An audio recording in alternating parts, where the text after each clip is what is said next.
I was 72 years old when my daughter called to tell me she'd sold my beach house, the last piece of my heart, the only place where my late husband's memory still breathed in every creaking floorboard and salt-stained window. She didn't ask permission.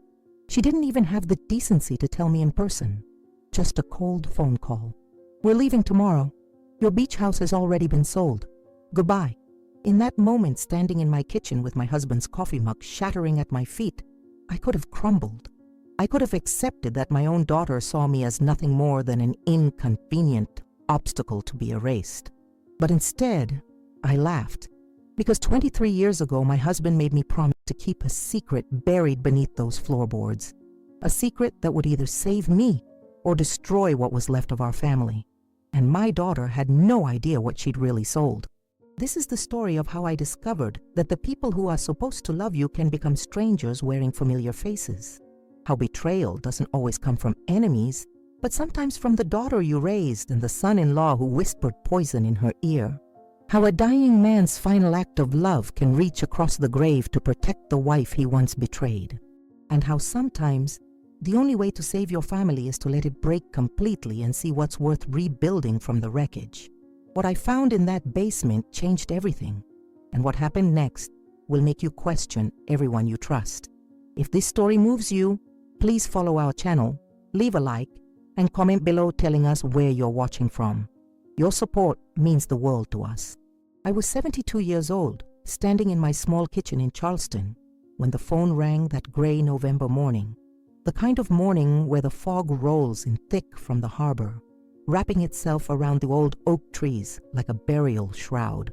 I remember the exact moment because I was holding my late husband Richard's favorite coffee mug, the one with the chipped handle that I could never bring myself to throw away.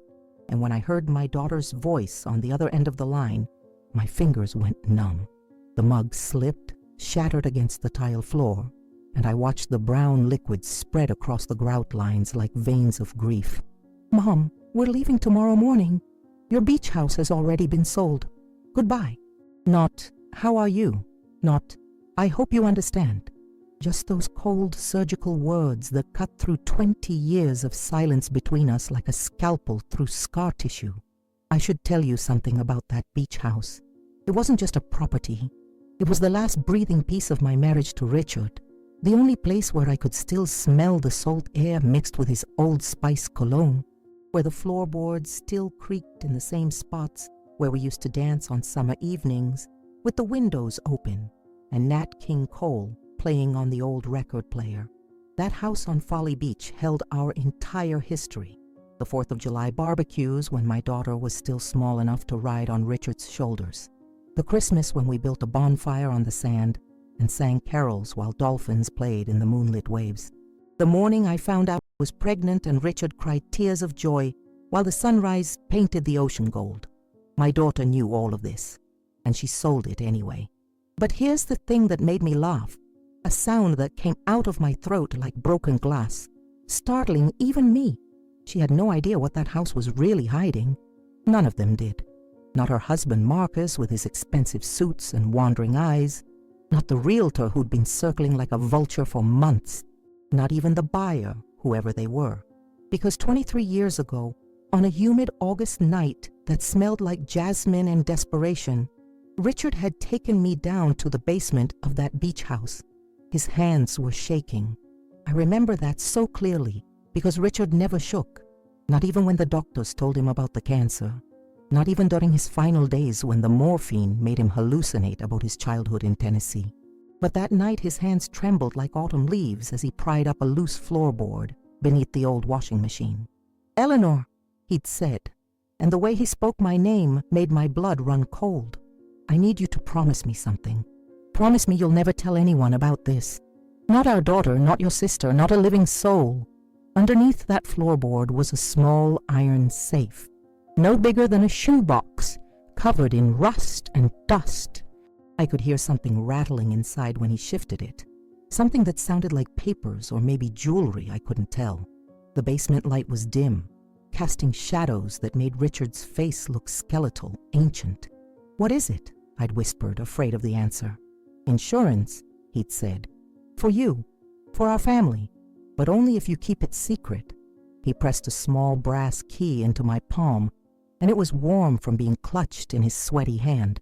"If anything happens to me, if anyone ever tries to take this house from you, this is your protection. But Eleanor," and here his eyes bored into mine with an intensity that made me want to look away, "you can never open it while I'm alive. Do you understand? Never." I'd promised. God help me, I'd promised without understanding what I was promising. That's what love does to you. It makes you blind and faithful and stupid.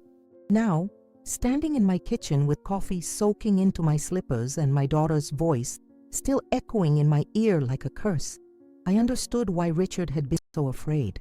I understood why he'd made me swear. Because our family wasn't what it seemed. It never had been. "Mom, are you still there?" My daughter's voice had taken on that impatient edge I'd come to know so well over the years. The same tone she used when I couldn't figure out how to use her new phone, or when I asked too many questions about her life, or when I made the mistake of wanting to be part of my granddaughter's birthday party. I wiped the tears from my face with the back of my hand. "Yes, I'm here." "Good. The papers are already signed. Marcus handled everything. We're taking the money and moving to Charlotte. His mother needs help, and frankly, Mom, we could use the financial boost. You understand? It wasn't a question. It was a statement, a dismissal, like I was some burden she'd finally managed to shed. Something inside me crystallized then, hardened into a diamond-sharp point of clarity. I thought about Richard's last words to me before he died, not the sweet goodbye everyone heard at the hospital, but the real ones he whispered when we were alone at 3 a.m. and the nurses were doing their rounds. "Don't let them take what's yours, Ellie. Don't you dare." "Sweetie," I said, and my voice was steady now, calm as the eye of a hurricane. "You forgot something." "What are you talking about?" Irritation crackling through the phone line like static. The laugh that came out of me surprised us both. It started low in my belly and rose up through my chest. Not joyful, but not bitter either. Something else entirely. Something that tasted like power and secrets, and the delicious knowledge that karma doesn't forget addresses. "You sold the house," I said. "But the house isn't what you think it is." "Mom, you're not making sense. We already closed. It's done. Look, I have to go." "That's fine, dear. You go ahead." I looked out my kitchen window at the gray November sky, at the leaves skittering across my neighbor's yard, at the ordinary world that was about to become very unordinary. But when you realize what you've really sold, when you understand what your father kept hidden all those years, well, you have my number. I hung up before she could respond, my heart hammering against my ribs like it was trying to escape. My hands were still shaking as I walked to my bedroom closet and pulled down the old hat box where I kept Richard's important papers. His death certificate, our marriage license, the deed to this house, and tucked beneath them all, wrapped in a yellowed handkerchief that smelled like mothballs and old promises. That small brass key, I held it up to the light filtering through my bedroom curtains. Such a small thing to hold such enormous weight. I didn't know yet what was in that safe. Richard had died before I could ask, before I could break my promise and demand answers. But I knew, the way you know when a storm is coming before the first drop of rain falls, that whatever was hidden beneath those floorboards on Folly Beach was either going to save me or destroy what was left of my family. Maybe both. I thought about my daughter's voice, cold as January wind. I thought about Marcus, who'd never liked me, who'd convinced my daughter over the years that I was difficult, demanding, too emotional. I thought about my granddaughter Sophie, who I hadn't seen in person for 3 years, who didn't know that her grandmother sat alone every single birthday and Christmas, waiting for a phone call that never came. And I thought about Richard, my Richard, with his secrets and his trembling hands and his final whispered warning. And I wondered if he'd known this day would come, if he'd seen it in my daughter's eyes even when she was young, some coldness that I'd been too loving to notice. The rain started then, tapping against my window like impatient fingers. I tucked the key back into the handkerchief, placed it carefully in my purse, and made a decision that would change everything. Tomorrow morning, before my daughter and Marcus cleared out whatever furniture they thought was valuable, before they handed over the keys to some stranger who had no idea what they'd really purchased, I was going to drive the 47 miles to Folly Beach. I was going to let myself into that house one last time with a spare key I'd never returned, and I was going to open that safe. Because whatever Richard had hidden, whether it was evidence or money or something else entirely, it was mine now. My protection, like he'd promised. And if my daughter thought she could erase me from her life as easily as signing papers and making phone calls, she was about to learn a lesson about underestimating the woman who'd given her life. I picked up the broken pieces of Richard's coffee mug from the kitchen floor, cutting my thumb on a sharp edge. Blood welled up bright red against my wrinkled skin, and I watched it drip onto the tile, mixing with the spilled coffee. It felt symbolic somehow, like I was sealing a pact with the universe, with Richard's ghost, with whatever destiny was waiting for me in that basement on Folly Beach. The phone rang again. My daughter's number. I let it ring and ring and ring, watching my phone screen light up and fade, until finally it went silent. Outside, the November storm gathered strength, and I stood in my kitchen, a 72-year-old widow with a key in her purse and revenge in her heart, and smiled. The drive to Folly Beach the next morning felt like traveling through memory itself. Every mile marker on Highway 17 was a timestamp in my life. There was the exit where Richard and I used to stop at that old diner for pecan pie, now a Walgreens. There was the bridge where we'd pulled over one summer evening to watch a spectacular sunset, and he'd kissed me so tenderly that I'd tasted salt from the ocean spray on his lips. The landscape had changed, but the ghosts remained, riding shotgun with me in my old Honda Civic.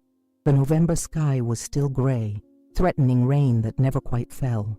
It matched my mood perfectly, heavy with anticipation, pregnant with storm clouds that refused to break. My hands gripped the steering wheel so tight that my knuckles turned white, and I had to consciously force myself to breathe. In, out, like Richard used to coach me during my panic attacks after his diagnosis. I arrived at the beach house just after 10 in the morning. The for sale sign was still stabbed into the sandy front yard, but now it had a bright red sold banner slapped across it diagonally like a wound, like a scar. I sat in my car for a full 5 minutes, just staring at that house, the weathered gray siding that Richard had refused to repaint because he said it had character, the wraparound porch where we'd spent countless evenings in rocking chairs, the second-floor window of the bedroom where we'd made love to the sound of waves crashing and seagulls crying. My daughter had sold all of that, had reduced 30 years of marriage and memories to a transaction. The spare key felt heavy in my hand as I climbed the porch steps. They creaked under my weight, the third step especially, the one Richard had always meant to fix but never did. That creak is our alarm system, he used to joke. We'll always know when someone's coming. My throat tightened at the memory of his laugh, that deep rumbling sound that used to make everything feel safe. Inside, the house smelled different, empty. Someone had already been through, clearing out furniture and personal items. The living room where our old couch used to sit was just a rectangular ghost of cleaner hardwood against sun-faded boards. The walls where our pictures hung showed pale squares of protected paint. It was like walking through a skeleton of my life, all the flesh and warmth stripped away, leaving only bones. But I wasn't here for nostalgia. I was here for the truth. The basement door was in the kitchen, a narrow wooden door that always stuck in humid weather. I had to yank it hard, and when it finally gave way, the smell hit me like a physical force. Mildew and salt and something else, something metallic and old. The stairs were steep and wooden, and I descended carefully, one hand on the railing that felt damp under my palm, the other clutching my phone as a flashlight because the basement light had apparently burned out. The beam from my phone cut through the darkness like a knife through velvet, revealing the familiar shapes of the basement, the old washing machine that hadn't worked in a decade, the rusted shelves where Richard stored his fishing equipment, the concrete walls that sweated in summer and grew pale crystals in winter. And there, in the far corner, beneath the washing machine, was the loose floorboard. My heart was hammering so hard I could feel it in my temples, in my wrists, in my chest. This was it. This was the moment I'd been dreading and craving in equal measure for 23 years. I knelt down on the cold concrete floor, and immediately my knees protested, arthritis shooting pain up my thighs. But I ignored it. I'd ignored worse. I pushed the washing machine aside. It was lighter than I expected, probably because it was empty and disconnected. And there it was, the floorboard with the knothole shaped like a teardrop. The memory crashed over me then, so vivid it was like time travel. August night, 23 years ago. The air had been thick and wet, the kind of humidity that made your clothes stick to your skin and your hair curl into wild ringlets. Richard had been acting strange for weeks, jumpy, distracted, making phone calls he'd take outside, checking the mail before I could get to it. I thought maybe he was planning a surprise for our anniversary. How naive I'd been. "Eleanor, come down here," he'd called up the stairs, and something in his voice had made my stomach drop. It wasn't his normal voice. It was the voice of a man who'd reached the end of something.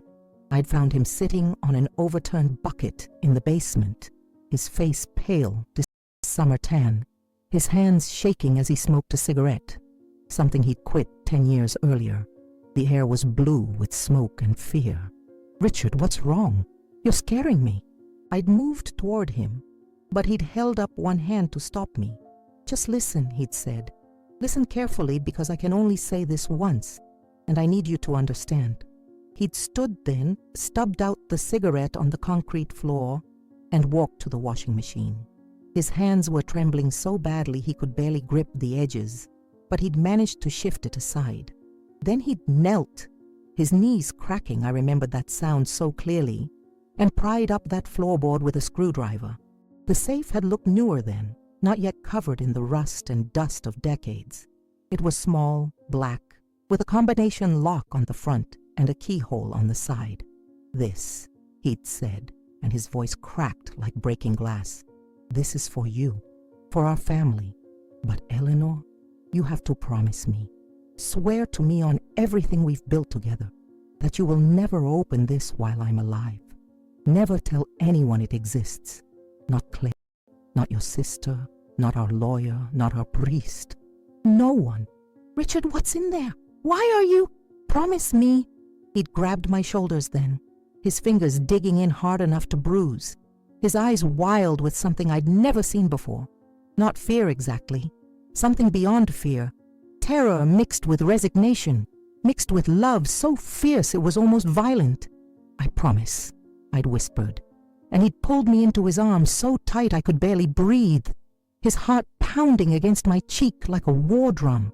He'd given me the key that night, pressed it into my palm like a sacred relic, and made me hide it somewhere he'd never look.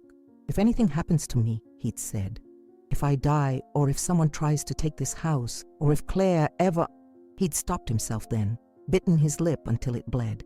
"Just keep it safe, keep it secret, and when the time comes you'll know what to do."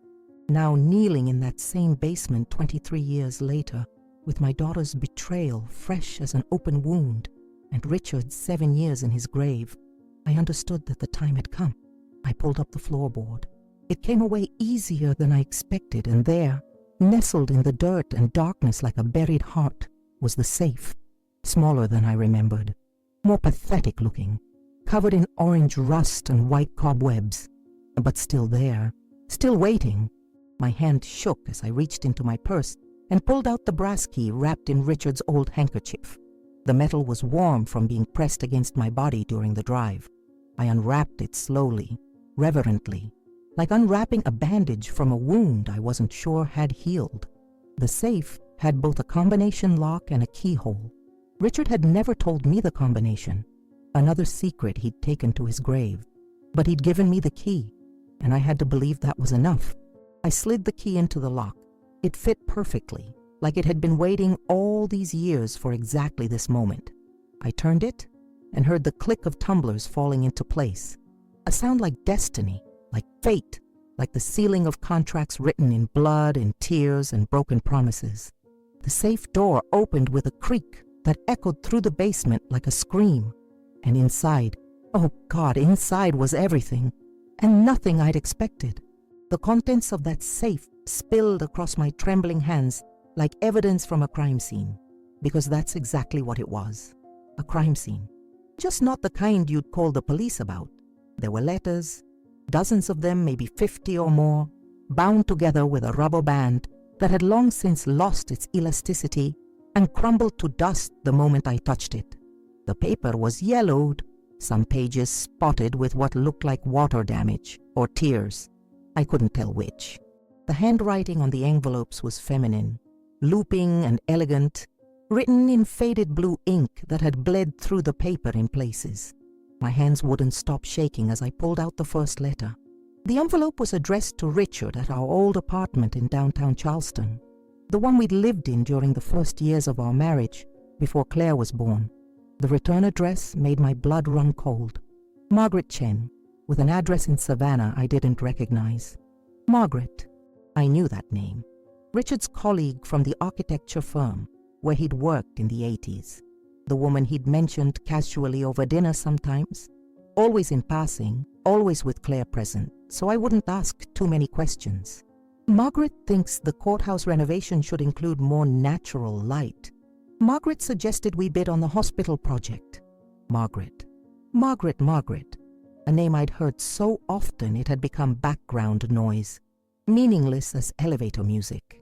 But there was nothing meaningless about these letters. I opened the first one with fingers that felt like they belonged to someone else, and the words swam before my eyes. My dearest Richard, I cannot continue living this lie.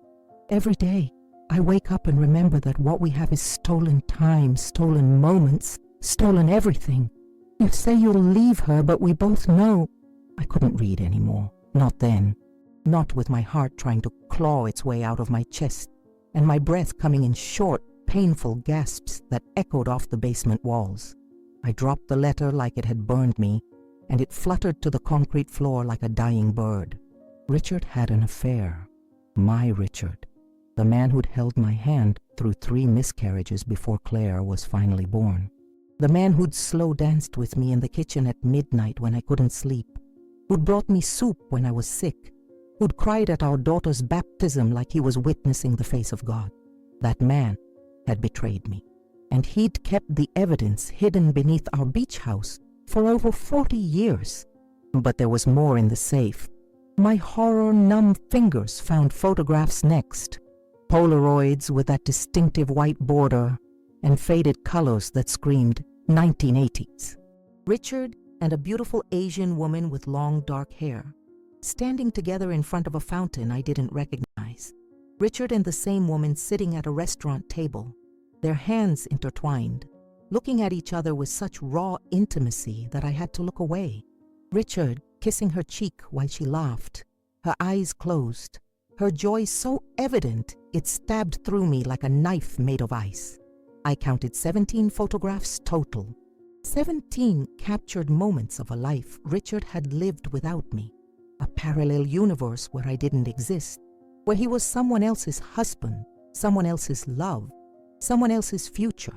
Then came the documents, legal papers, crisp and official looking despite their age, a lease agreement for an apartment in Savannah, Richard's name and Margaret Chen's name both listed as tenants, bank statements showing regular withdrawals, always in cash, always on Fridays, a receipt from a jewelry store in Savannah, dated March 15, 1984, for a diamond necklace that cost more than we'd spent on my engagement ring.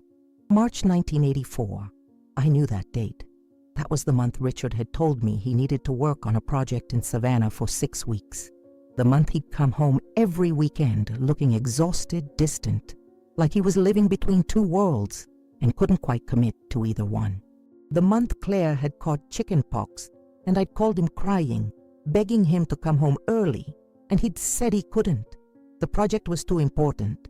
He'd been with her, with Margaret, living in their apartment, sleeping in their bed, building a life that had nothing to do with his wife and sick daughter waiting for him in Charleston. The rage that flooded through me then was so intense I thought I might actually die from it. My vision went red at the edges, and I heard a sound like an animal in pain. Only later did I realize it was coming from my own throat. I grabbed the safe and hurled it across the basement, and it hit the concrete wall with a crash that sent rust flakes and dust exploding into the air. How dare he? How dare he hide this? Keep this secret for decades, take it to his grave like a coward. How dare he make me promise not to open the safe while he was alive? Because he knew, God, he knew that I would have left him, would have taken Claire and disappeared and never looked back. But he'd made sure I wouldn't find out until he was safely dead. And beyond my rage, beyond my hurt, beyond having to face what he'd done, I don't know how long I sat on that cold basement floor, surrounded by the wreckage of my marriage and the evidence of my husband's double life. Time lost meaning. The gray light filtering through the small basement window shifted and changed, and at some point I realized I was crying, not the gentle tears of grief, but harsh, choking sobs that hurt my ribs and made my throat raw.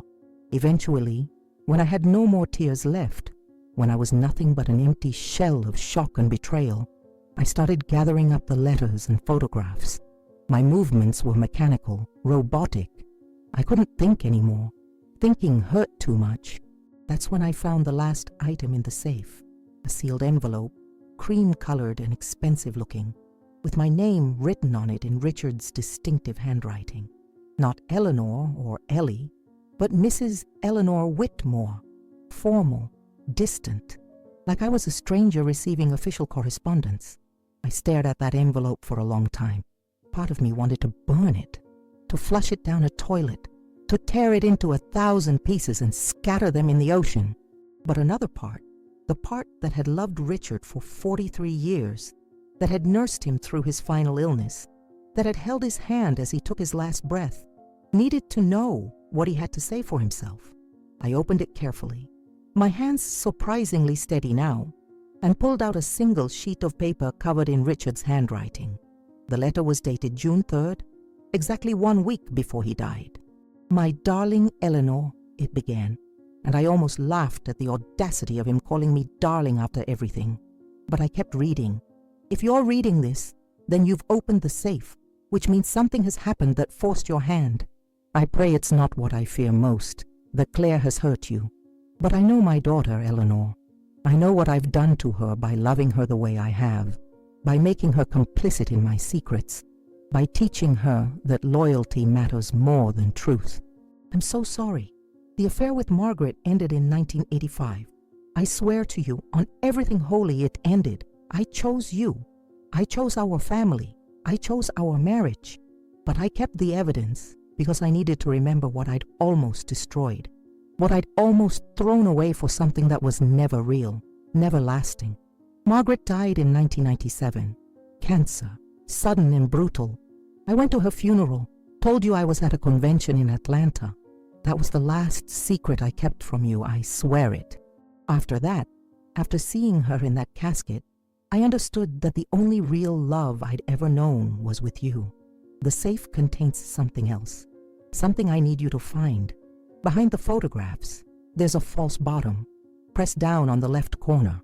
Inside, you'll find documents that prove the beach house is held in a trust that names you as the sole beneficiary, and Claire as a conditional heir only if she cares for you in your old age with love and respect. I set this up 10 years ago, Eleanor, because I saw how Claire was changing, how she was looking at you with resentment instead of love. I saw Marcus poisoning her against you. I saw our daughter becoming someone I didn't recognize, someone hard and cold and calculating. So I protected you, the way I should have protected you from my own betrayal all those years ago. The house cannot be sold without your written consent, notarized and witnessed by my lawyer, James Patterson. Any sale completed without this is invalid. The documents in the false bottom will prove this. I'm sorry, my love. I'm sorry for the affair, for the lies, for the cowardice of dying before I could tell you the truth to your face. But I'm not sorry for protecting you one last time. All my love, always and forever, Richard. I read the letter 3 times before the words actually penetrated the fog in my brain. Then I looked at the safe where it lay, dented and scratched against the basement wall, and with shaking hands, I crawled over to it. The false bottom was exactly where Richard said it would be. I pressed the left corner, and it popped open with a soft click. Inside were legal documents, pristine and official, declaring the beach house trust and all its conditions, declaring that my daughter's sale was worth less than the paper it was printed on. And in that moment, sitting in the basement of the house that was still legally mine, surrounded by the evidence of my husband's betrayal and his final act of love, I made a decision that would change everything. I wasn't going to tell Claire about the affair. I wasn't going to let her know that her father had been unfaithful, that he'd lived a double life, that the man she'd idolized was human and flawed and broken like the rest of us. But I was going to let her know that she'd tried to steal from me and failed. I was going to let her know that her cruelty had consequences. I gathered everything: letters, photographs, legal documents, Richard's confession, and put them all in my purse. Then I walked up those basement stairs for what I thought would be the last time, my legs surprisingly steady, my heart surprisingly calm. I had work to do. They arrived at the beach house exactly 3 hours after I'd left, pulling up in Marcus's pretentious black Mercedes that he'd leased beyond his means, the one with the vanity plates that read MV Plaw, even though he was barely a junior partner at his firm. I knew they were coming because I'd parked my Honda 2 blocks away, hidden behind a seafood restaurant called the Crab Shack, and watched through my rear view mirror as they strutted up to what they thought was their newly liquidated asset. My daughter looked different than I remembered. It had been almost 2 years since I'd seen her in person. Thanksgiving 2023. The disaster where she'd spent the entire meal on her phone and left before dessert, claiming Marcus had an emergency work call. Now her hair was shorter, cut into one of those severe bobs that wealthy women get to look powerful and important. She wore designer sunglasses even though the November sky was still gray and threatening, and her coat probably cost more than my monthly Social Security check. Marcus looked exactly the same. Too tan for November, too smug for someone who'd married into modest money and somehow convinced himself he was elite. His hair gelled back in that Gordon Gekko way that men who peaked in the 90s still think look sophisticated. He carried a leather portfolio under his arm, like he was closing a corporate merger instead of robbing his wife's mother. I watched them unlock the front door, my front door, though they didn't know it yet, and disappear inside. I imagined them walking through the empty rooms, calculating square footage and resale value, probably already spending the money in their heads. Maybe a new book for Marcus. Maybe that kitchen renovation Claire had been posting about on Facebook, the one with the Italian marble countertops and the wine refrigerator that cost more than my first car. They were inside for exactly 47 minutes.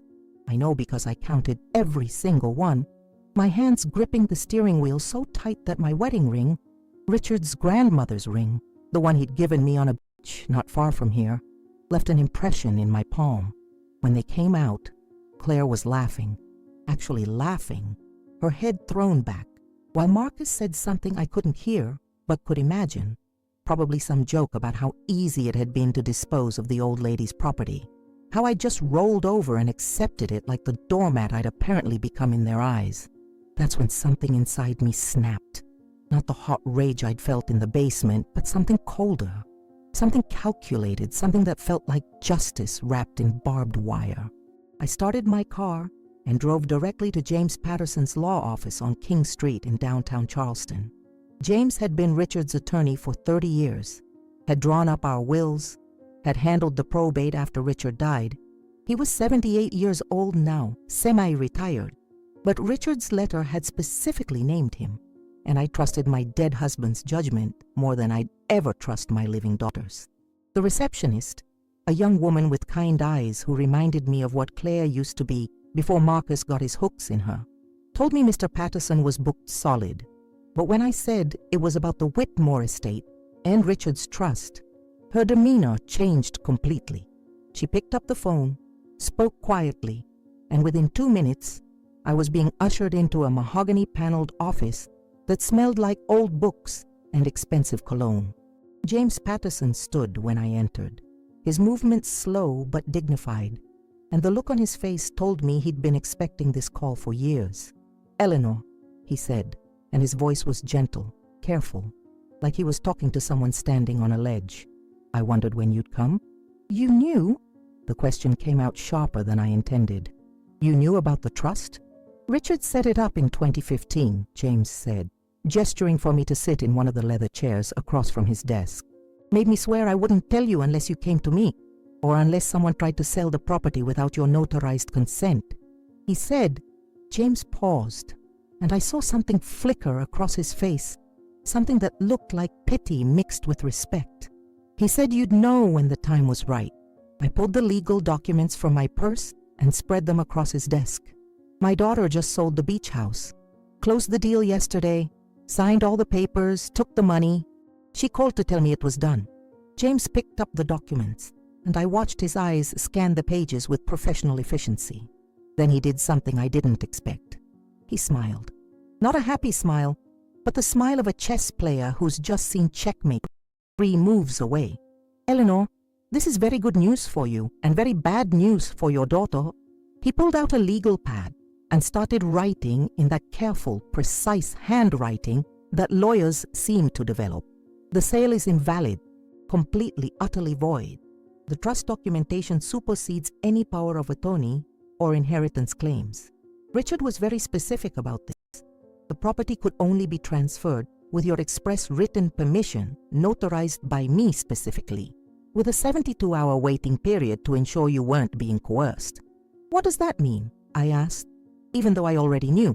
I needed to hear it said out loud, needed to hear it from someone who understood the law, who could confirm that what I was feeling wasn't just wishful thinking, but actual, legal, beautiful reality. "It means that whoever bought the house doesn't actually own it. It means your daughter has accepted money for a property she had no legal right to sell. It means that when this comes to light, and it will come to light, she could face charges of fraud, breach of contract, and potentially criminal penalties depending on how the buyer responds." James leaned back in his chair, and I could see he was enjoying this more than a lawyer probably should. "It means, Eleanor, that you hold all the cards." The relief that flooded through me was so intense I actually felt dizzy. I gripped the arms of the chair to steady myself, and James must have noticed because he quickly poured me a glass of water from a crystal pitcher on his desk. "Thank you," I whispered, not sure if I was thanking him or Richard or God or all 3. "There's more," James said, pulling a file folder from his desk drawer. "Richard left instructions for me to give you this when you came. He updated it every year until he died. The last entry is dated May 2018, about 3 months before he passed." He slid the folder across the desk to me, and with trembling hands, I opened it.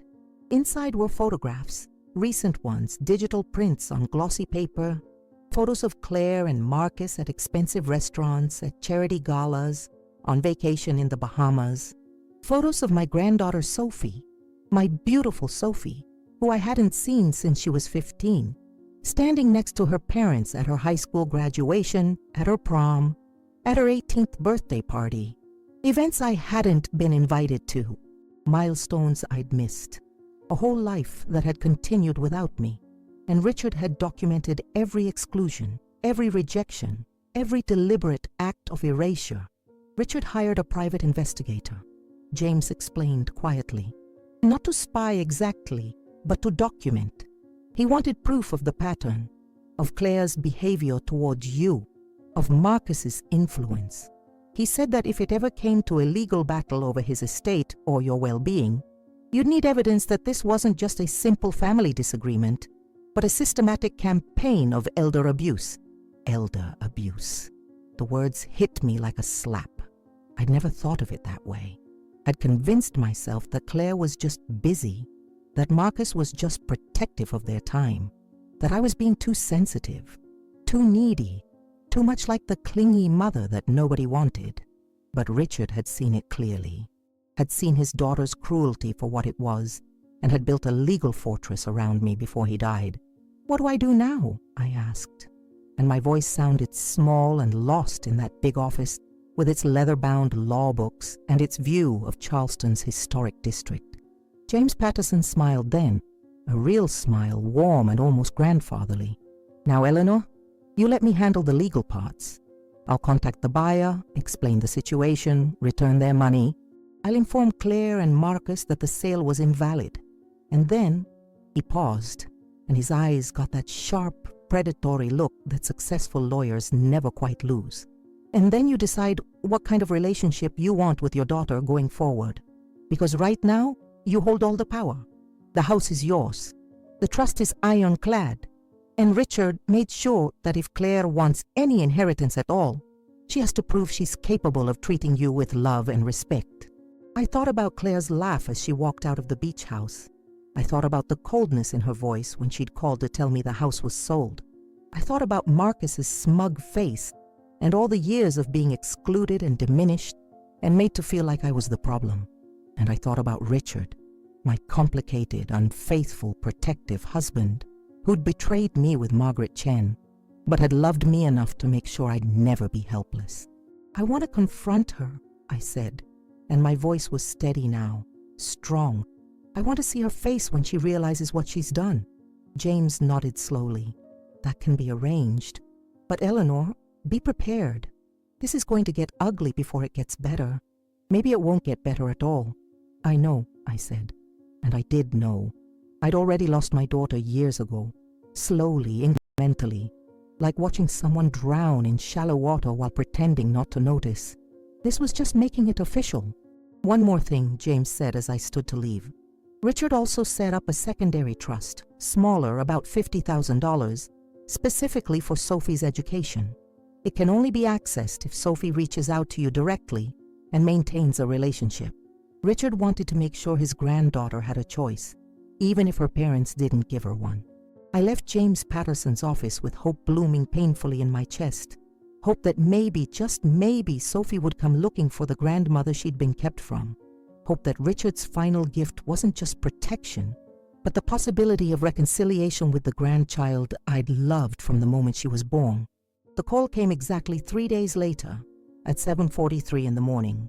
Early enough to be rude, late enough that they'd clearly been awake for hours, probably strategizing.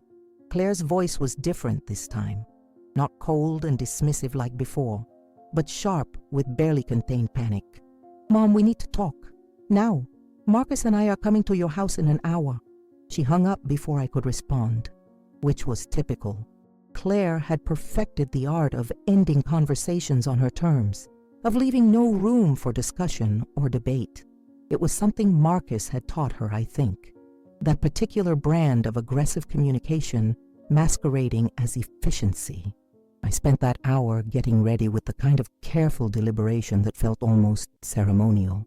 I put on the navy blue dress Richard had always loved, the one I'd worn to his firm's Christmas parties when he was still alive, and I was still the wife who got invited to things. I did my makeup, just enough to look put together, but not so much that it seemed like I was trying too hard. I made coffee in Richard's old percolator, the one that gurgled and hissed like it was telling secrets, and I set out 3 cups on the kitchen table, even though I knew they probably wouldn't drink anything I offered them. The trust documents were already spread out on the dining room table, arranged just so, with James Patterson's business card placed prominently on top, like a calling card at a crime scene. They arrived at exactly 8:45, which was actually 15 minutes late by their own timeline, and I wondered if they'd sat in the car outside debating strategy, trying to figure out how to handle the mother they'd tried to dispose of like an unwanted piece of furniture. When I opened the door, the first thing I noticed was how terrible Claire looked. Her perfect bob was disheveled, and she wasn't wearing makeup, something I hadn't seen since she was a teenager with acne and insecurity. Her eyes were red-rimmed, and there were shadows underneath them that spoke of sleepless nights. Marcus looked worse. His perpetual tan couldn't hide the grayish tinge to his skin, and his expensive suit was wrinkled like he'd slept in it. Good, I thought, with a satisfaction that probably made me a terrible person. Let them suffer a fraction of what they tried to make me feel. "Mom," Claire said, and her voice cracked on that one syllable. For a moment I saw my little girl again, the one who used to run to me when she had nightmares, who used to hold my hand in grocery stores, who used to tell me I was her best friend in the whole world. Then Marcus put his hand on her lower back, and the moment shattered. Eleanor, Marcus said, because he never called me Mom, had always maintained that professional distance even though we'd been family for almost 20 years. We need to discuss what the buyer's attorney told us yesterday. Come in, I said, stepping aside. They entered like people walking into a trap, which was appropriate because that's exactly what it was. I watched them take in the documents on the dining room table, watched Claire's face go white as she recognized the legal letterhead as she read the words trust and invalid sale and fraud, watched Marcus's jaw clench so hard I could hear his teeth grinding from across the room. Please, sit down, I said, gesturing to the table. I made coffee. We don't want coffee, Marcus snapped. But Claire sat down anyway, her movements mechanical, like a puppet whose strings had been cut. Marcus remained standing, hovering behind her like a lawyer preparing for cross-examination. How long have you known? Claire asked, and her voice was so small, so defeated, that I almost felt sorry for her. Almost. Known what, sweetheart?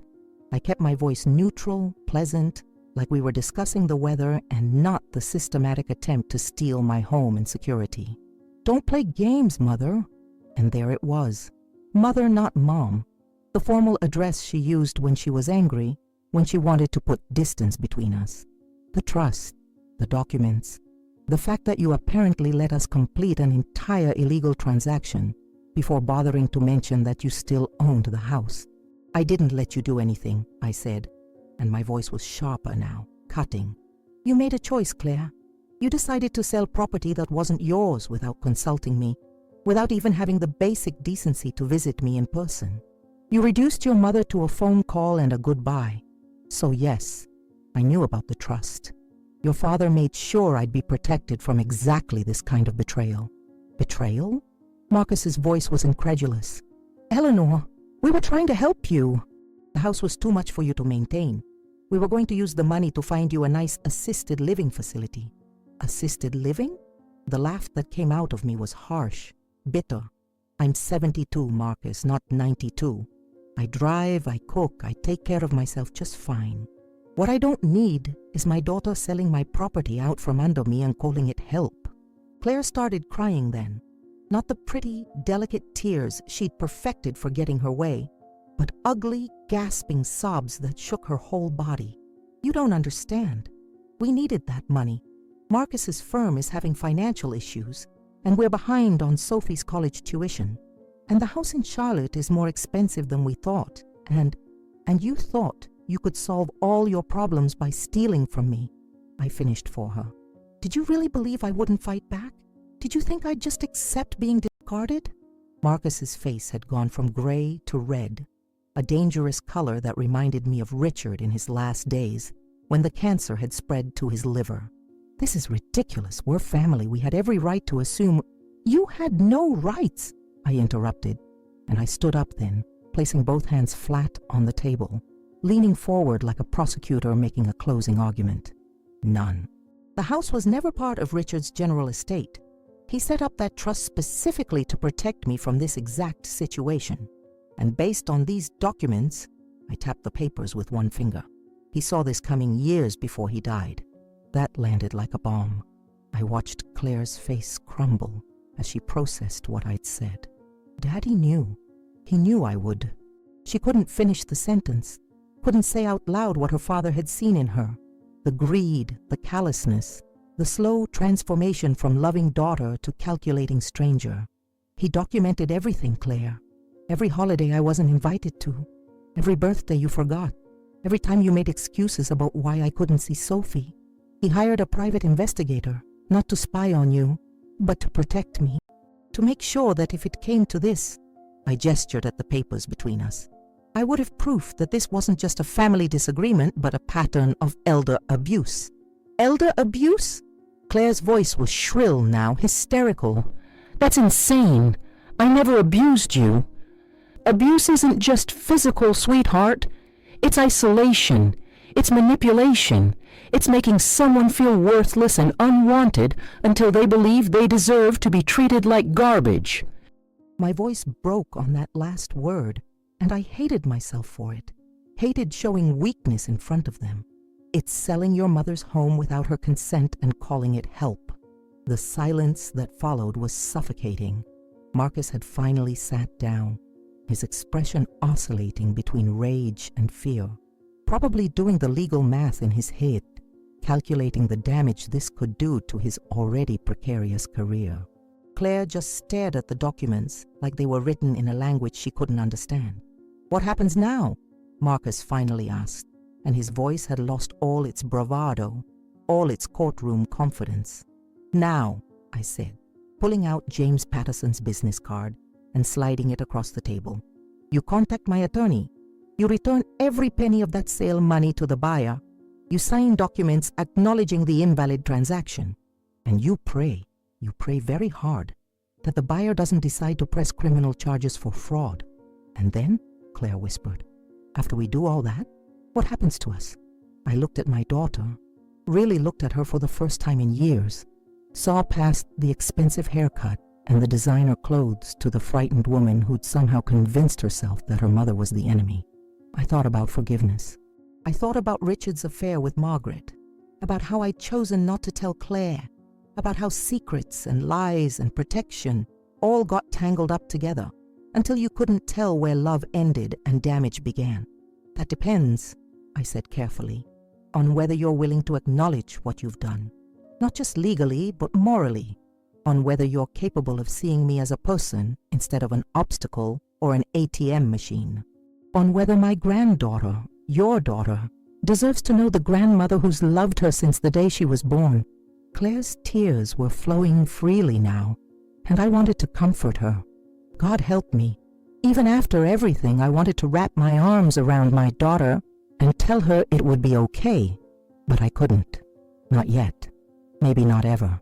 "There's one more thing," I said, pulling out the document about Sophie's education trust. "Your father set aside money for Sophie's college, $50,000. But there's a condition. Sophie has to reach out to me, has to build a relationship with me. Your father wanted to make sure she had a choice, even if you never gave her one." I watched Claire's face as the implications sank in. If they wanted that money, and based on what she'd said about being behind on tuition, they desperately needed it, they'd have to let Sophie back into my life. They'd have to undo years of carefully constructed distance and poisonous whispers about the grandmother who was too demanding or too emotional or whatever lies they'd told to justify my exclusion. Marcus stood abruptly, his chair scraping against my kitchen floor. "We need to discuss this privately. Claire, let's go." But Claire didn't move. She just sat there, staring at the trust documents, at her father's signature at the bottom, at the proof that the man she'd worshipped had seen through her and found her wanting. "Did he hate me?" she finally asked, her voice barely audible. At the end, did Daddy hate me for what I'd become?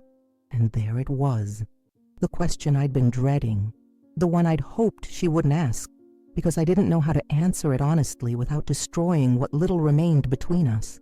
The answer to Claire's question hung in the air between us like smoke, and I found myself thinking about Richard's last coherent conversation with me, 3 days before the morphine took away his ability to speak in full sentences. We'd been alone in the hospice room. Claire had gone home to shower, Marcus was at work, and the nurses were giving us privacy during what they called the final stage. Richard had grabbed my hand with surprising strength for a man who was mostly bones and bruises by then, and he'd said, "Don't let her make you small, Ellie. Don't let anyone make you disappear." At the time, I thought he was confused, that the cancer had spread to his brain and he was talking nonsense. But now, sitting across from my daughter with decades of carefully constructed lies crumbling around us, I understood. He'd been lucid. He'd been trying to warn me. "Your father loved you," I finally said. And it was true, even if it wasn't the whole truth. "But he was disappointed in the choices you made, in the person you allowed yourself to become." Claire flinched like I'd struck her, and Marcus put a protective hand on her shoulder. a gesture that would have been touching if I didn't know it was more about maintaining control than offering comfort. "That's not fair," Claire whispered. "You don't know what it was like growing up with him. The expectations, the constant pressure to be perfect. Do you know he once told me I disappointed him because I got a B+ in calculus? A B+, Mom. I was 16 years old. So you decided to disappoint him in bigger ways?" The words came out harsher than I intended, but I was tired of excuses, tired of Claire rewriting history to cast herself as the victim. "Your father wasn't perfect, Claire. God knows he wasn't perfect. But he never tried to steal from you. He never tried to erase you from his life." "No," Claire said, and there was something bitter and broken in her voice. "He just made me feel like I was never good enough, like nothing I did would ever measure up to his standards. Do you know what that does to a child?" I thought about the letters in my purse, about Margaret Chen and the affair that had overlapped with Claire's childhood. I thought about Richard working late, taking trips to Savannah, being physically present but emotionally distant during those years. And I wondered, not for the first time, if Claire had sensed something was wrong, if children could smell infidelity the way dogs smell fear, and if that had broken something inside her that never properly healed. But I couldn't tell her, wouldn't tell her, because revealing Richard's affair wouldn't heal the wounds between us. It would just add guilt and confusion to the already toxic mix of resentment and pain. "Your father did the best he could," I said instead, and it felt like swallowing broken glass. "We both did, and we made mistakes. God knows we made mistakes, but we loved you, Claire. We always loved you." Marcus shifted uncomfortably, clearly wanting to leave, to get his wife away from this conversation before it spiraled further. But something had broken open in Claire, some dam that had been holding back years of accumulated grievances and hurt. "When I was 12, Claire said, and her voice had gone quiet, reflective, "I overheard Daddy on the phone one night. I'd gotten up to get water and his office door was cracked open.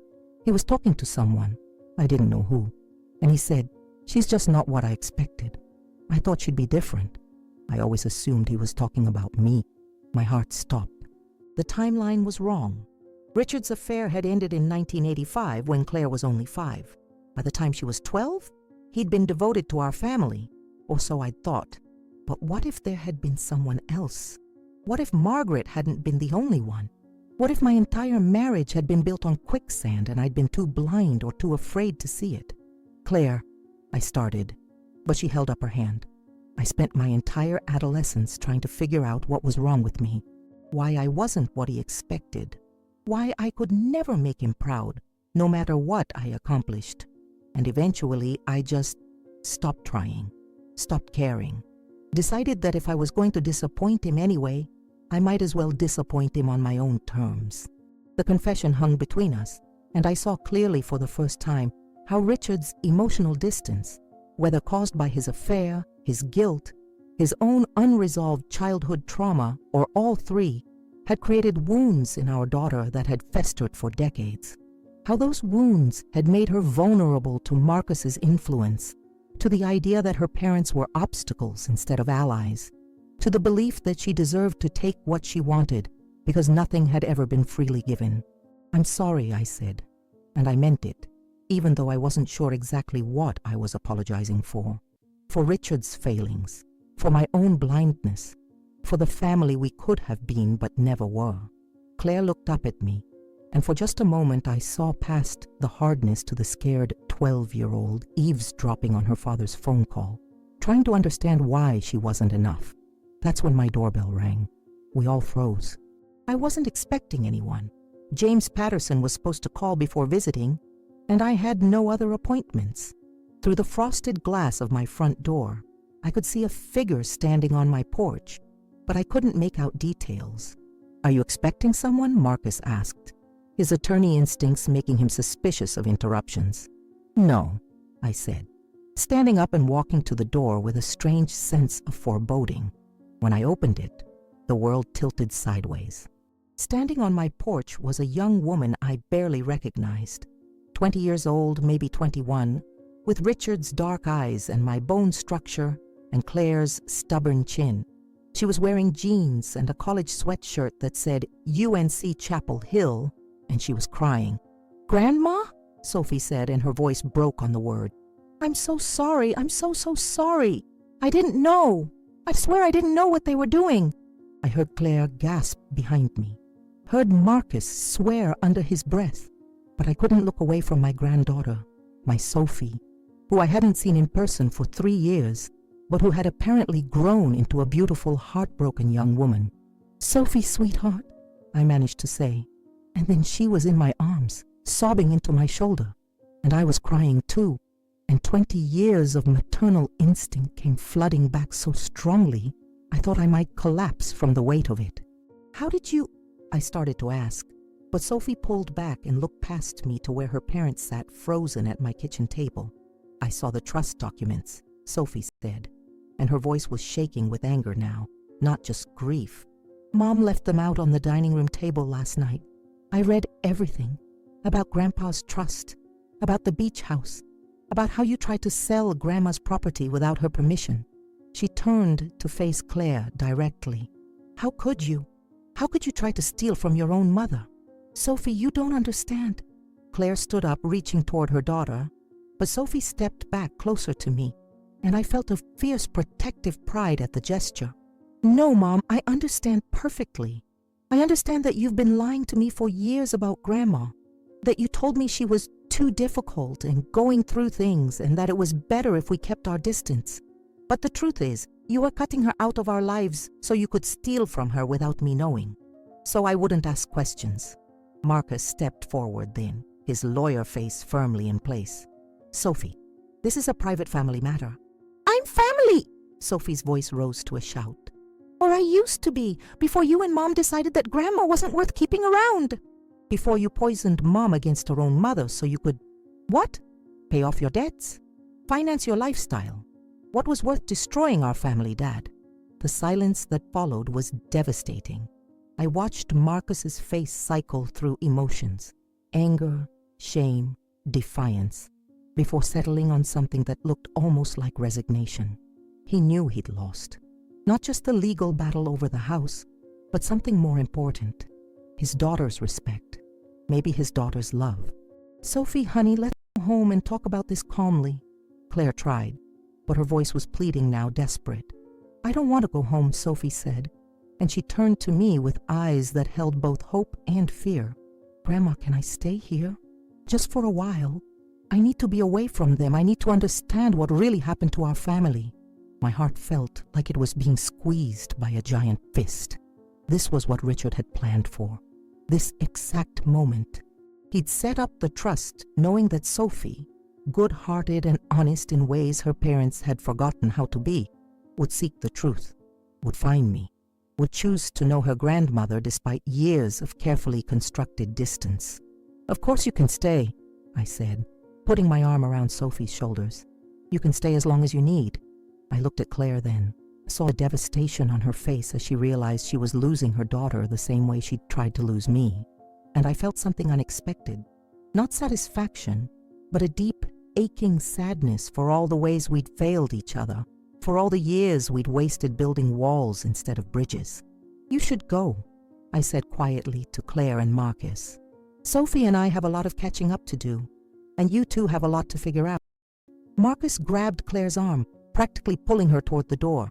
She looked back once, her face pale and shocked, but she didn't fight him.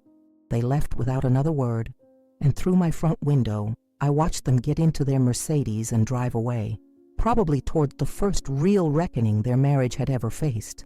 I closed the door and turned to find Sophie standing in my living room, looking around at the photos on my walls, photos of her as a baby, as a toddler, at every birthday and milestone I'd been allowed to attend before the distance began. "You kept all of these," Sophie whispered, touching a frame that held a picture of her gap-toothed 7-year-old smile. "I never stopped loving you," I said simply. "Not for one single day."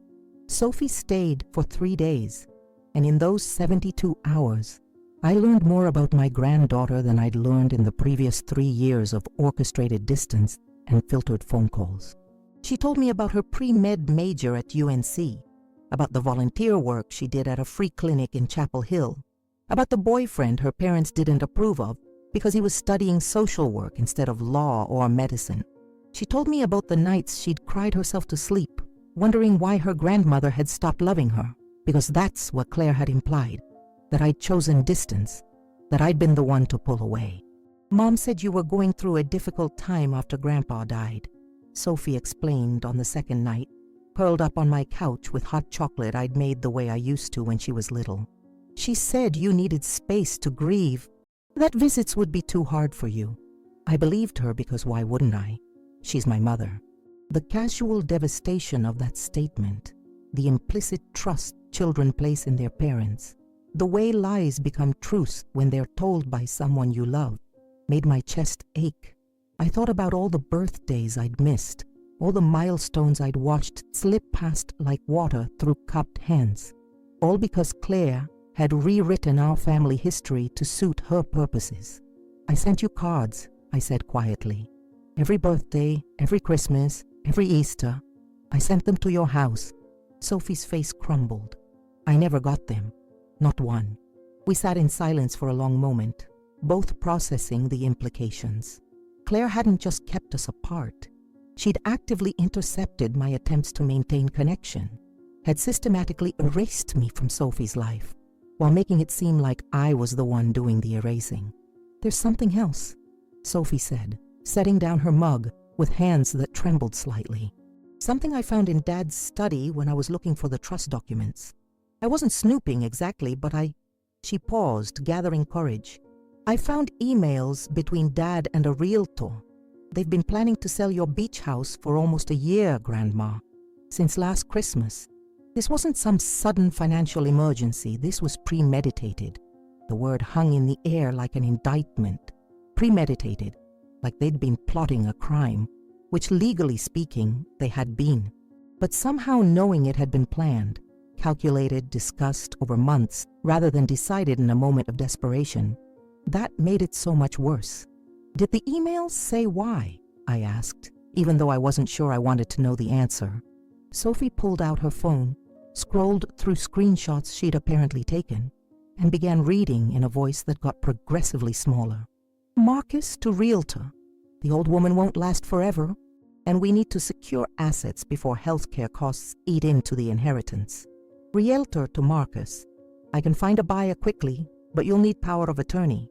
Marcus to realtor. Already working on it. Claire has her mother convinced it's for her own good. Each word landed like a physical blow. They'd been planning this. Not just the sale, but the manipulation required to make it happen. They'd reduced me to the old woman, had calculated my remaining lifespan like I was a commodity with an expiration date, had strategized how to separate me from my assets before I could spend them on something as inconvenient as my own care. There's more, Sophie whispered, and I could see tears streaming down her face. Dad's firm isn't just having financial difficulties. He's being investigated for misappropriating client funds. He borrowed money from trust accounts, planning to pay it back before anyone noticed, but one of his clients died unexpectedly, and the family demanded a full accounting. He's probably going to be disbarred, Grandma, maybe prosecuted. That's why they needed the money from your house so desperately. He was trying to cover up embezzlement. The room spun. I gripped the arm of my chair to steady myself, trying to process what Sophie was telling me. Marcus wasn't just greedy or selfish. He was a criminal, and my daughter had been either complicit in his crimes or so deeply under his influence that she'd been willing to steal from her own mother to save him. Does Claire know? I managed to ask. About the investigation? I don't know, Sophie said. I think maybe she suspects, but she's been in denial. Or maybe she's convinced herself that if they can just get enough money, they can fix it. That's how she thinks now. Every problem can be solved with money. Every inconvenience can be eliminated with the right transaction. I thought about the daughter I'd raised, the one who used to save her allowance to buy presents for homeless people at Christmas, who used to cry at nature documentaries about endangered animals, who used to believe that kindness mattered more than success. Where had that girl gone? At what point had Marcus's influence poisoned her so thoroughly that she'd become someone capable of financial elder abuse? The answer came to me suddenly, painfully. Richard's funeral. That had been the turning point. I remembered Claire standing at the graveside, dry-eyed and composed while I sobbed, and Marcus whispering something in her ear that made her nod sharply. I thought he was comforting her, but now I wondered if he'd been strategizing, calculating, already planning how to leverage my grief and isolation into financial gain.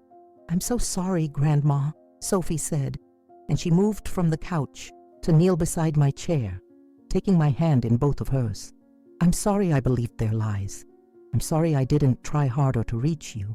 I'm sorry I let them turn me into someone who abandoned the person who used to make me feel safest in the world." That broke me, completely shattered whatever composure I'd been maintaining.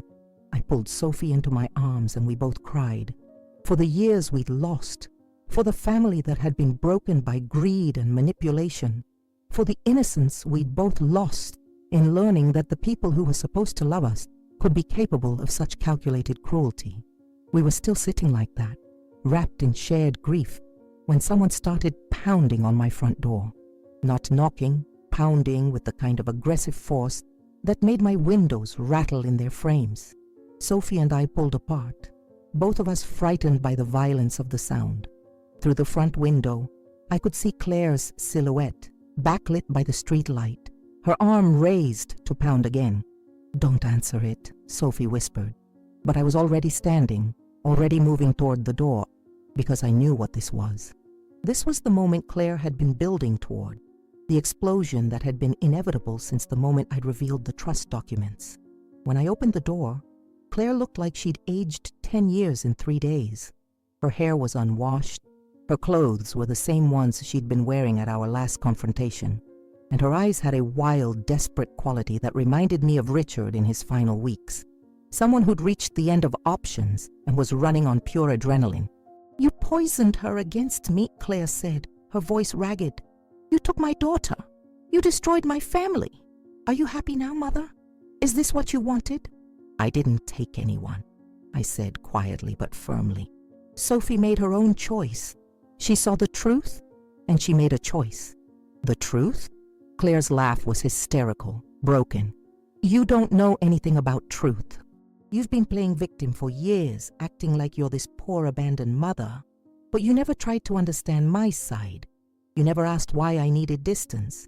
You just judged and punished, and I tried to call you 63 times in the year after your father died," I interrupted, and my voice was steel now, sharp enough to cut. "I have the phone records. I sent 47 texts, 32 emails, 18 cards that you apparently threw away before Sophie could see them. So don't you dare tell me I didn't try."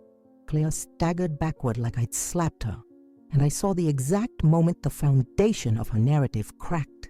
She'd built an entire justification for her behavior on the premise that I'd been the one to create distance, that I'd been difficult and demanding and impossible to please.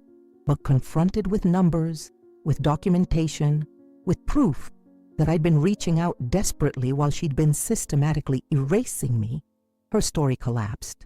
"Mom's staying here," Sophie said, appearing in the doorway behind me. "I'm not coming home. Not until you and Dad figure out your legal situation, and maybe not even then." "Sophie, please." Claire reached toward her daughter, but Sophie stepped back, and the rejection in that simple movement was devastating to witness. "You need to leave," I said to Claire, and I was surprised by how calm my voice sounded. "You need to get Marcus a criminal defense attorney. You need to figure out if you're going to stand by a man who embezzled from his clients and tried to steal from his mother-in-law, or if you're going to find your spine and save yourself. But you need to do it somewhere else." Claire looked between Sophie and me, her face cycling through emotions too quickly to name. Rage, grief, desperation, fear. Finally, she settled on something that looked like hatred. "This is your fault," she hissed at me. "Everything that's wrong with my life is because of you, because you were never satisfied, never proud, never—" "That's enough," Sophie said, her voice sharp and clear. "Grandma isn't your scapegoat anymore, Mom. Take responsibility for once in your life." Claire opened her mouth, closed it, opened it again. No words came out. Finally, she turned and walked to her car.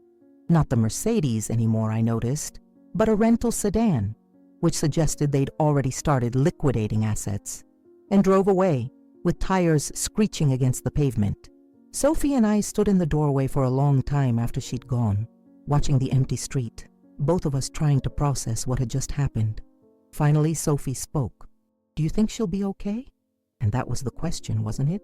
Despite everything, the betrayal, the lies, the attempted theft, I was still her mother. Some part of me would always love the little girl she'd been, would always hope for the woman she could still become if she found the courage to change. "I don't know," I said honestly, "but that's her choice to make now, not mine." 2 weeks later, on a crisp December morning that smelled like pine needles and possibility, Sophie and I drove to Folly Beach together. The buyer, a kind man named Robert Chen, who'd been remarkably understanding about the whole situation once James Patterson explained everything, had agreed to let me visit the house one final time before he took official possession. He'd even offered to sell it back to me at cost, but I'd declined. Some chapters need to close properly, and that house had served its purpose. The connection between Robert's last name and Margaret Chen hadn't escaped me, and during the drive, I'd finally told Sophie about her grandfather's affair. Not in cruel detail, but honestly, the way I wished someone had been honest with me all those years ago. Sophie had been quiet for a long time after, processing, and then she'd said something that surprised me. "That must have hurt so much. But you chose to protect Mom by not telling her. That was brave, Grandma. Brave. I'd never thought of it that way. I'd thought of it as cowardice, as taking the easy way out, as protecting myself from having to see Claire's image of her father destroyed. But maybe Sophie was right. Maybe there was bravery in choosing what truths to share and what burdens to carry alone. The beach house looked different in December light, softer somehow, less haunted. Robert Chen was waiting on the porch, and when we got closer, I understood why the name had nagged at me. He was Asian, probably in his early 60s, with kind eyes and a gentle smile that reminded me painfully of the woman in Richard's photographs. "Mrs. Whitmore," he said, extending his hand. "Thank you for meeting me. I hope this isn't too difficult." "Are you?" I started, then stopped, unsure how to ask the question burning in my mind. "Margaret's son," he finished for me, and his smile was sad, but not unkind. "I found some letters in my mother's things after she passed. Letters from your husband. That's why I wanted to buy this house, actually. It was the address on the envelopes. I wanted to understand who my mother had been during those years, what this place had meant to her." The world tilted slightly. Margaret's son. Richard's affair had produced a son, or at least Margaret had had a son during those years, and now that son owned the house where Richard had hidden his secrets. The symmetry was almost poetic, in a painful sort of way. "Did you know," Sophie asked quietly, "about your mother and my grandfather?" "I suspected," Robert said. "My mother never married, never really dated anyone seriously after 1985. She kept a photograph hidden in her jewelry box, a picture of her and a man I didn't recognize, both of them looking happy in a way I never saw her look in real life.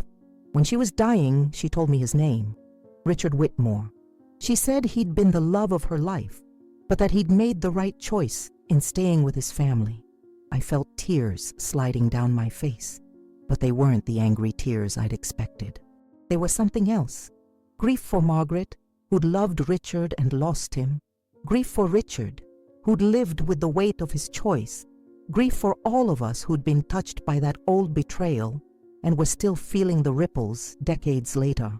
"I'm sorry," I said to Robert, and I meant it. "I'm sorry for whatever pain my husband caused your mother." "And I'm sorry," Robert replied, "for whatever pain my mother caused you." I debated whether to reach out when I realized who you were, but I thought, maybe it's time all the secrets come into the light. Maybe that's the only way anyone heals. He led us into the house. Immediately I was overwhelmed by memory, not just of Richard, but of Sophie as a child, running through these rooms, laughing, alive with joy, in a way she hadn't been in years, of family barbecues and Christmas mornings and ordinary moments that had seemed unremarkable at the time, but now glowed in retrospect like precious gems. "There's something I need to show you," Robert said, leading us down to the basement. The safe was gone. I'd taken it and its contents to a safety deposit box, but Robert knelt beside the space where it had been and pressed on a floorboard I'd never noticed before. It popped up to reveal another hiding space, this one containing a single envelope. The paper was fresh, not yellowed with age, and my name was written on it in handwriting I didn't recognize. "I found this when I was doing the home inspection," Robert explained. "It was dated last month, November 2024. I think your husband's attorney must have placed it here, maybe with instructions to reveal it if certain conditions were met." With shaking hands, I opened the envelope and pulled out a letter on James Patterson's law firm letterhead. But the words below weren't in James's neat lawyer script. They were in Richard's unmistakable handwriting, obviously written years ago and stored until now. "My dearest Ellie," it began, and I had to sit down on the basement floor, my legs suddenly unable to support me. "If you're reading this, then several things have happened. You've discovered the safe and its contents. You've learned about Margaret. You've protected yourself from Claire's attempt to take this house. And most importantly, you've survived. You've proven that you're stronger than I ever gave you credit for, stronger than I deserve. I need to tell you something I never had the courage to say while I was alive. When I met Margaret, I thought I'd found something I was missing: excitement, passion, the feeling of being young and reckless again. But what I actually found was a mirror that showed me what a fool I was being.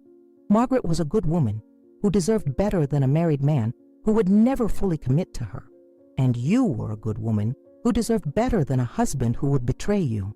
I ended the affair in 1985 because I woke up one morning in that Savannah apartment and realized I was living a lie. The real me, the best version of me, was only possible with you. You made me want to be better, to do better, to be the man you thought I was even when I knew I wasn't. The life insurance policy I mentioned in my previous letter, there's more to it than I revealed.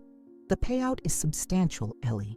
Enough to live comfortably, to travel if you want, to help Sophie with school, to do all the things we never got around to doing because I was too busy working or too proud to admit we deserved joy.